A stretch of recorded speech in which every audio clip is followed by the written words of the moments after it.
혹시 여러분은 내가 결단하지 못해서 후회하거나 크게 손해본 경험은 없으십니까? 오늘 우리가 엘리야를 성경에서 볼 때 엘리야는 이스라엘 백성들에게 아주 강력한 결단을 촉구합니다. 너희가 어느 때까지 두 사이에서 머뭇머뭇하겠느냐? 여호와가 하나님이면 여호와를 택하고 바알이 만약에 하나님이면 바알을 택하라, 그렇게 말합니다. 그런데 그 메시지를 들은 백성들 중에 한 사람도 반응을 보이고 대답하는 사람이 없었다고 성경이 말씀합니다. 그래서 엘리야가 고백합니다. 22절 말씀을 우리 다 같이 함께 보겠습니다. 엘리야가 백성에게 이르되 여호와의 선지자는 나만 홀로 남았으나. 하나님을 믿는 선지자가 나만 홀로 남았다고 고백을 합니다. 19장 10절에도 보면 같은 말이 나오고 또 14절에도 보면 같은 고백이 나옵니다. 하나님을 섬기는 사람이 나만 홀로 남았다, 이렇게 말합니다. 이스라엘 백성 중에 결단하고 하나님 편에 서서 살기로 결심하는 사람이 없었다는 말입니다. 결국 이스라엘은 회개하지 않고 말씀을 듣고도 결단하지 않은 그런 불신앙과 죄악으로 인해서 결국은 망하게 되고 역사 속에서 사라지게 됩니다. 사랑하는 여러분, 결단을 해야 할 때가 있습니다. 우리도 결단하고 하나님을 섬기고 살게 되기를 주의 이름으로 축원합니다. 그럼 우리가 무엇을 결단할까? 크게 네 가지를 생각하기 원하는데, 첫 번째로 하나님을 믿을 것이냐 우상을 믿을 것이냐를 결단을 해야 합니다.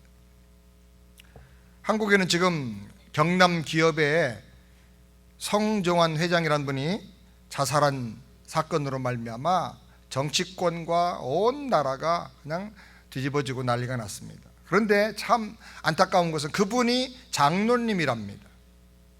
또 더 안타까운 것은 그분이 양아버지로 모시는 사람이 있는데 절의 스님이 됩니다. 많은 정치인들에게 돈을 주고 뇌물을 수없이 뿌리면서 부정부패를 일삼고 심지어는 점쟁이에게 점도 치러 다녔다고 그래요. 정말 이게 하나님을 믿는 사람의 모습인가? 성공을 위해서라면 점도 치러 가고 무당도 찾아가고 부정부패도 마음대로 그냥 일삼고, 그리고 주일 되면 하나님도 믿자, 그래서 하나님도 믿는 사람 돼서 교회 나와서 장로님까지 되고, 이게 우리 신앙의 현주소인가? LA 유명한 큰 교회를 하는 목회자 한 사람에게 제가 들으니까 LA는 유명한 점쟁이 도사들이 한국에서 종종 온답니다. 신문에 무슨 백운도사, 무슨 거북이 도사 이래가지고 광고가 나오는데, 그러면 그 얘기에 의하면 수많은 교회의 집사님, 권사님들도 거기 점치러 다 간답니다. 차라리 교회 안 다니는 게 낫지. 여러분, 우리가 결단을 해야 됩니다. 내가 하나님을 믿을 것인가 아니면 우상을 믿을 것인가? 어떤 사람은 예수가 아니라 다른 종교를 믿어도 구원을 얻는다는 말을 하고 다닙니다. 심지어는 목사님 중에도 그런 사람이 있습니다. 이게 말이 됩니까, 여러분? WCC라고 하는 World Church Council이라고 하는 큰 세계적인 단체가 있습니다. 거기는 모든 종교가 대화해서 협력하며 하나가 되어야 된다, 이렇게 주장을 합니다. 월드 처치라고 해서 기독교를 대표하는 건 줄 알았더니 이게 처치가 그냥 교회도 포함하고 회당도 포함하고 절도 포함하고 사당도 포함하고 다 포함되는 거예요. 모든 종교가 하나가 되어야 된다는 것입니다. 그리고 다른 종교에도 구원이 있다고 주장을 합니다. 얼마 전 WCC 총회에서는 무당이 와서 살풀이 춤을 추면서 예배를 드렸습니다. 세계 모든 종교의 주술사들, 점성술사들, 정령 숭배자들, 신접한 사람들이 함께 모여서 예배를 드립니다. 힌두교, 불교, 이슬람, 무당에게도 구원의 길이 있다고 주장을 합니다. 이러면서 정말 하나님을 믿을 수 있는가? 근데 많은 목사님들이 거기에 가입하고 그 총에 참석을 하고 중요한 직책을 맡고 교회 재정을 거기다가 헌금을 하고 있다는 것입니다. 엘리야 시대에도 하나님도 믿고 바알 우상도 믿고 아세라 우상도 숭배하는 사람들이 있었습니다. 점점 많아져 가지고 아합 시대는 전 국민이 다 그렇게 변질되어 버리고 말았습니다. 만약에 여러분 모든 종교에 다 구원의 길이 있다면 구태여 의사로서 돈 많이 벌고 편안한 생활할 수 있는 그런 의사가 왜 말리까지 가서 선교하겠어요? 만약 그렇다면 다니엘 킴 선교사님은 제일 바보죠. 바보. 정말 우리가 예수를 믿는 신자라면 결단을 해야 할 줄 압니다. 나는 하나님을 믿을 것인가? 아니면 내 행복과 내 성공을 위해서 우상을 믿을 것인가? 우상을 믿는 핵심은 성공과 자기 행복이에요. 하나님을 믿는 핵심은 구원받고 내가 하나님의 말씀에 따라 변화되는 거예요. 내가 순종함으로. 여호수아 24장 15절 말씀 우리 다 같이 함께 읽겠습니다. 만일 여호와를 섬기는 것이 너에게 좋지 않게 보이거든 너희가 열조가 강 저편에서 섬기던 신이든지 혹 너희의 거하는 땅 아무리 사람의 신이든지 너희 섬길 자를 오늘날 택하라. 나와 내 집은 여호와를 섬기노라. 오늘 이 시대 우리도 여호와처럼 결단할 수 있게 되길 바랍니다. 너희가 어떻게 하든 간에 세상이 어떻게 하든 간에 나와 내 가족들, 내 집은 여호와 하나님만을 섬기겠다. 이렇게 결단하고 고백할 수 있는 저와 여러분 되기를 바랍니다. 그다음에 두 번째로 말씀대로 믿을 것이냐 내 생각대로 믿을 것이냐를 결단을 해야 합니다. 우리가 하나님 믿기로 작정했다면 성경대로 살기로 결심을 해야 합니다. 자기 생각대로 살려면 하나님 믿을 필요가 없어요. 내 생각대로 살고 내가 행복을 위해서 내 성공만을 위해서 내 만족만을 위해서 하나님을 믿겠다 그러면 하나님이 우상이 되는 겁니다. 미신 우상에게 가서 절하면서 자기 행복을 비는 거하고 하나님께 나와서 행복을 비는 거하고 아무 다를 바가 없는 거예요. 그건 그야말로 기복신앙이라고 할 수 있고 우상 숭배라고 할 수가 있는 것입니다. 내 생각대로 살겠다는 것은 내가 하나님 되겠다는 것과 똑같은 거예요. 하나님은 내 행복을 위해서 필요한 도구일 뿐이지 내가 하나님께 순종할 마음이 없는 거죠.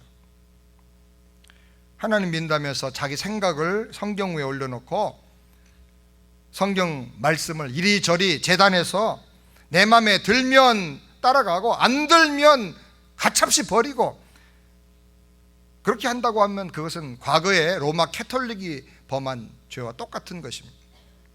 캐톨릭은 교황의 말과 교회 전통을 성경보다 더 중요하게 생각하고 더 위에다 올려놓습니다. 그래서 성경을 아주 무시합니다. 그래서 성경이 금하고 있는 많은 일들을 해요. 마리아를 성모라고 해서 거기 앞에 가서 기도를 하고 또 면죄부도 만들어 가지고 돈을 내면 짤그랑하고 소리가 나는 그때에 죽은 조상이 연옥에서 천국으로 다 옮겨간다고 면죄부도 팔고 많은 수호성자들을 만들어서 성당 안에 이렇게 비치를 해놓고 거기다 가서 기도를 하게 합니다. 최근에는 PCUSA가 동성애를 지지하는 결의를 했습니다. 오래전부터 PCUSA는 교단의 그 진보 신학자들이 점점 많아지면서 진통을 했습니다.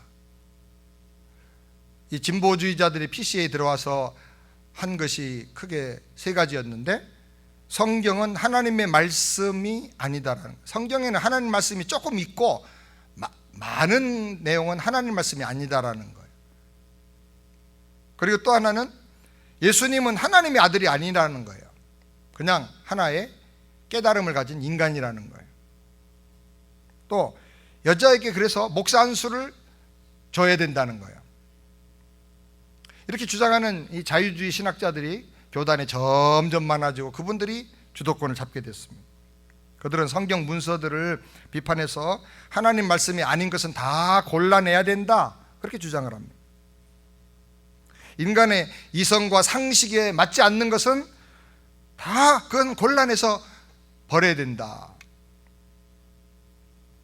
성경의 권위를 비판하고 예수님의 신성을 부인하고, 그리고 여성에게도 목산수를 주고 장로로 여자분들도 지도자들로 세워야 된다라고 주장을 했습니다. 성경은 여러 가지 이유로 남자와 여자가 평등하지만 여러 가지 영적인 이유 때문에 여자분에게 목사를 안수 주어서 남자와 여자와 함께 있는 공동체에서 말씀 가르치고 설교하는 것을 금하고 있습니다. 성경적인 여러 가지 이유가 있어요. 차별하는 게 아니고 어떤 기능 때문에, 하나님 주신 어떤 직분과 은사 때문에 그렇게 합니다. 그런데 성경이 그렇게 말씀하고 가르치고 있는 것은 그건 하나님 말씀이 아니고 과거의 가부장적이고 남성 우월주의적인 고대의 문화의 일부라는 거예요. 그래서 이런 건 다 따라갈 필요가 없다는 것입니다. 그래서 여성에게 목사 안수를 주자고 총회가 오래전에 결정을 했습니다. 그러자 성경 말씀대로 살기를 원하던 수많은 교인들과 교회와 목사님들이 우리가 모든 이익을 버리고 모든 금전적인 또 여러 가지 면에서 손해를 본다 할지라도 우리가 말씀대로 바로 믿는 그런 참된 교회를 세워야 되겠다. 그래서 260교회가 1973년에 PCUSA에서 나오게 됩니다. 나올 때 어떤 목사님은 수십 년 동안 부어놓은 연금 수십만 달러 은퇴한 다음에 이제 그걸 활용해야 되는데 그걸 다 포기하고 나왔어. 어떤 교회는 교회 건물도 다 포기하고 나왔어. 그래서 260교회가 PCA 교단을 세우게 됐습니다. 지금은 그 교회가 약 2000여 교회로 발전하고 성장을 했습니다. 우리 세안교회는 말씀대로 믿고 하나님 말씀 그대로 살려고 하는 이 PCA의 정신을 좋아해서 오래전에 우리 교회가 PCA 교단에 가입을 했습니다. 우리는 PCA 교단에 속해 있습니다. 안타까운 것은 최근에 PCUS 교단이 한 걸음 더 나가서 성경 중에 일부는 하나님 말씀이 아니다, 성경을 문서를 비판하고 예수님은 하나님의 아들이 아니고 신성을 부인하고 그리고 여성에게 안수를 줘야 된다라고 주장했는데 이제 한 걸음 더 나갔습니다. 나가서 동성애자를 지지하는 결정을 총회가 내려버리고 말았습니다. 동성애자를 목사로 세우자는 겁니다. 목사님을 청빙했는데 남자 목사님 오셨는데 사모님도 남자예요. 그런 일을 이제 결정을 한 거예요. 어떤 여자 목사님을 청빙을 했는데 사모님도 여자예요. 목사님도 여자고 사모님도 여자고, 이런 게이와 레즈비언들도 성직자로 세울 수 있다. 왜? 성경은 그 잘못된 과거의 문화고 지금은 평등이 중요하기 때문에 과거의 잘못된 문화는 우리가 버려야 된다 결정을 했습니다. 성공회가 이미 이전에 결정을 했고 PCUSA도 이제 이 결정을 내린 것입니다. 성경은 뭐라고 말씀하는가? 열왕기상 15장 12절 말씀을 다 같이 함께 읽겠습니다. 남색하는 자를 그 땅에서 쫓아내고 그 열조에 지은 모든 상을 없이 하고, 여기 남색이란 말은 남자 동성 연애를 말합니다. 게이. 남색하는 자를 그 땅에서 다 쫓아내라. 하나님의 땅에는 들어갈 수가 없다. 또 고린도전서 6장 9절도 다 같이 보겠습니다. 고린도전서 6장 9절 시작. 불의한 자가 하나님의 나라를 유업으로 받지 못할 줄을 알지 못하느냐. 미혹받지 말라. 음란하는 자나 우상 숭배하는 자나 간음하는 자나 탐색하는 자나 남색하는 자나 도적이나 탐남하는 자나 술 취하는 자나 후욕하는 자나 토색하는 자들은 하나님의 나라를 유업으로 받지 못하리라. 단순한 문화가 아니고 남색, 이 동성애죠. 동성애하는 자는 하나님의 나라를 유업으로 받지 못한다라고 말씀드렸어요. 물론 우리가 교회 안에 어떤 사람이 동성애를 하고 있지만 나는 하나님 믿고 싶습니다, 그리고 교회 나올 때 오지 말라 하고 차별할 수 없습니다. 그를 예수님의 사랑으로, 하나님의 사랑으로 잘 따뜻하게 대해줘야 됩니다. 그러나 당신이 동성애를 하고 사는 삶은 하나님의 뜻이 아니고 하나님 말씀에 벗어난 잘못된 죄악입니다. 하나님이 그것은 아주 굉장히 싫어하는 것입니다. 미워하십니다. 고쳐야 됩니다 하고 회개하고 치유받도록 도와줘야 하는 것입니다. 아멘입니까? 성경은 동성애를 고쳐야 될 질병이고 회개해야 될 죄라고 분명히 가르치고 있는 것입니다. 그렇기 때문에 우리는 결단을 해야 합니다. 나는 성경대로 믿을 것인가, 아니면 인간의 생각과 사람들의 세상의 상식과 이 사람들의 문화에 따라가면서 살 것인가. 아무리 세상이 다른 데로 갈지라도 우리는 결단하고 하나님 말씀 중심으로 살아야 할 줄을 믿습니다. 그 다음에 세 번째로 게으르게 살 것이냐, 결단하고 실천하면서 살 것이냐를 우리가 결정해야 합니다. 잠언에 보면 특별히 세 종류의 사람에 대한 책망과 경고가 굉장히 많이 나오는데, 말 많이 하는 사람, 말이 많으면 허물이 면기 어렵다. 이 수다장이가 없어지면 장작이 없을 때 불이 꺼지는 것처럼 다툼이 사라지느니라. 말 많은 것에 대해서 굉장히 경고합니다. 그 다음에는 게으른 거에 대해서 경고합니다. 게으름에 대해서. 그리고 말씀을 잘 못 듣고 깨닫지 못해서 사는 미련함에 대해서 이 세 가지를 특별히 경고하는데, 우리 게으름에 대해서 경고하는 몇 가지 말씀을 우리가 대표로 한번 찾아보겠습니다. 잠언 26장 13절 같이 읽겠습니다. 게으른 자는 길에 사자가 있다, 거리에 사자가 있다 하느니라. 게으른 자의 중요한 특징은 뭐냐면 핑계대는 거예요. 아무 근거도 없는 핑계를 너무너무 잘 만들어. 밖에 나가서 뭐 하자 그러면 아유, 길에 사자가 왔다 갔다 해. 사자는 길에 있는 게 아니라 숲에 있는데 길에 사자가 있다고 안 나가는 거예요. 꼼짝도 안 하는 거예요. 핑계를 만드는 선수예요, 게으른 자가. 다음은 19장 24절 다 같이 함께 읽겠습니다. 게으른 자는 그 손을 그릇에 넣고도 입으로 올리기를 괴로워하느니라.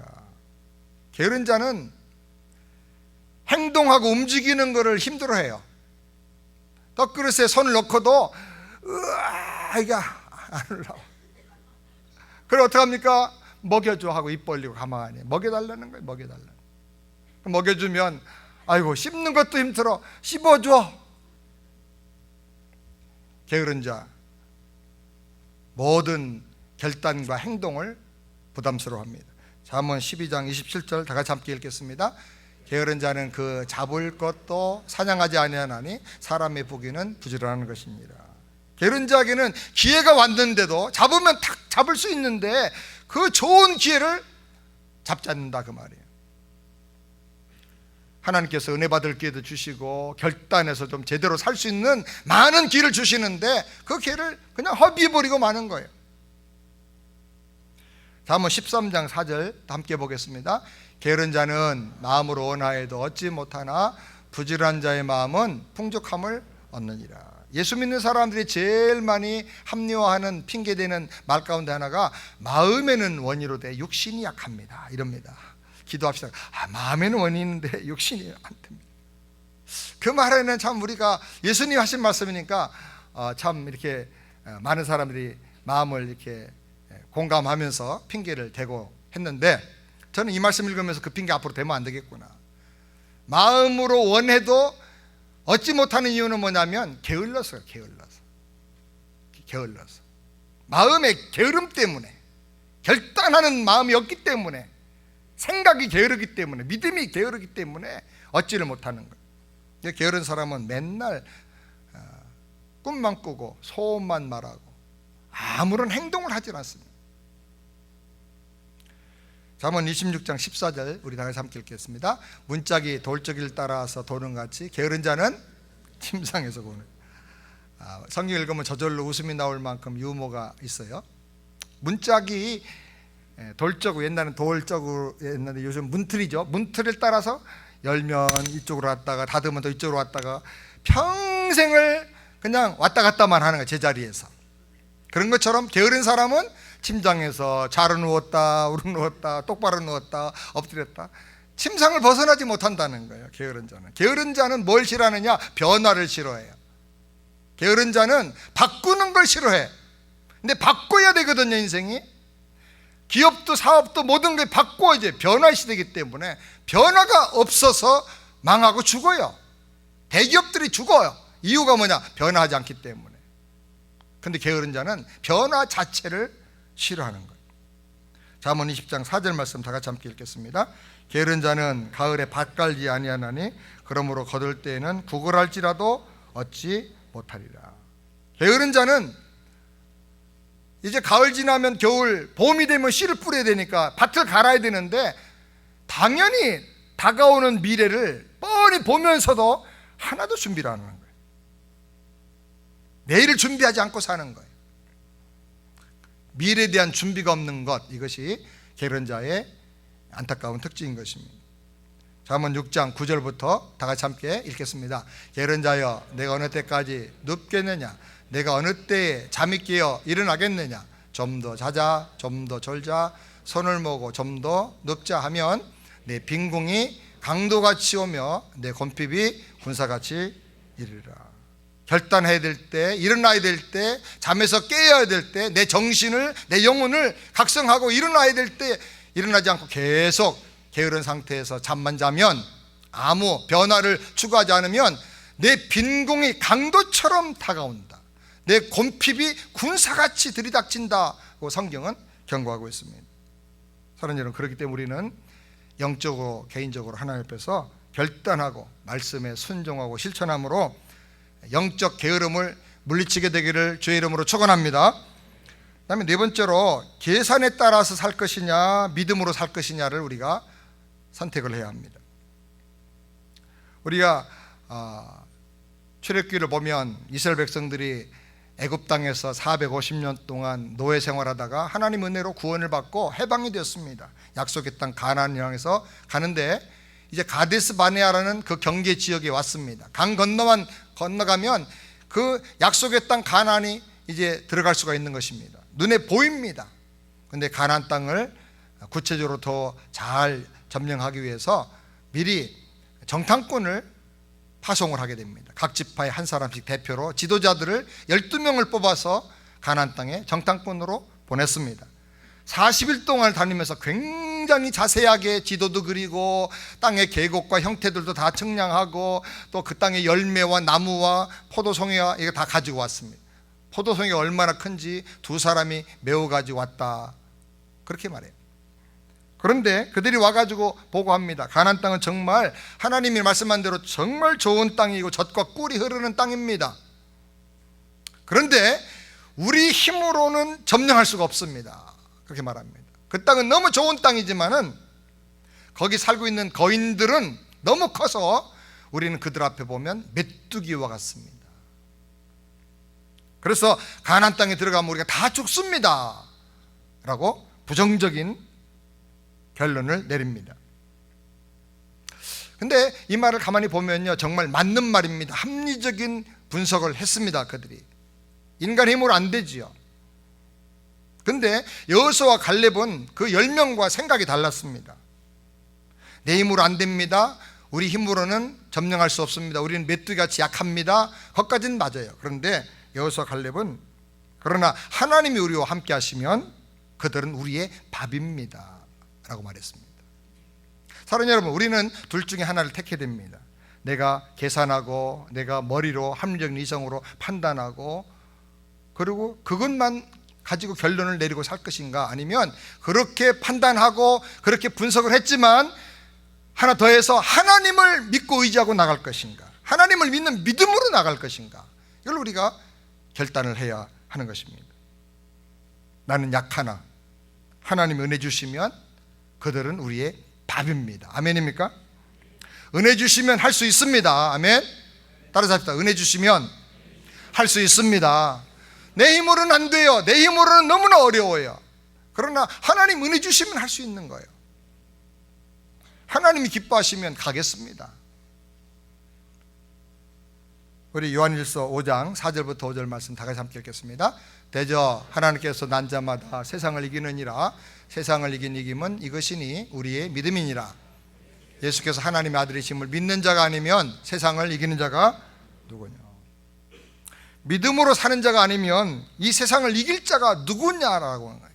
이 세상에 속해서 살면 절대로 세상을 이길 수가 없어요. 이 세상을 지배하는 마귀의 노예로 살면 절대로 이 세상을 극복하고 이길 수가 없어요. 그렇기 때문에 하나님께로 난 하나님의 자녀만이 믿음을 가지고 세상을 이길 수가 있는 거예요. 사랑하는 여러분, 우리가 한번 물어봐야 됩니다. 나는 누군가? 나는 세상에 속해 있는 사람인가? 마귀의 노예로 끌려다니는 사람인가? 아니면 하나님께로 난 자인가? 믿음의 사람인가? 믿음으로 사는 사람인가? 나의 신분과 아이덴티티를 다시 한번 확인해 볼 필요가 있습니다. 나는 우상 숭배자인가? 아니면 하나님을 믿는 사람인가? 나는 내 생각대로 믿고 사는 사람인가? 아니면 하나님의 말씀대로 순종하려고 하는 사람인가? 나는 게으르고 결단 없이 세월만 보내기를 원하는가? 아니면 결단하고 실천해서 하나님이 원하시는 변화를 향해서 나가기를 원하는가? 나는 계산해서 내 생각과 맞아 떨어질 때 움직이는 사람인가? 아니면 믿음으로 움직이는 사람인가? 다른 여러분, 나는 누구입니까? 엘리야가 말합니다. 너희가 언제까지 두 사이에서 머뭇머뭇하려느냐? 결단하고 하나님을 섬기는 우리 모두가 되기를 주의 이름으로 축원합니다.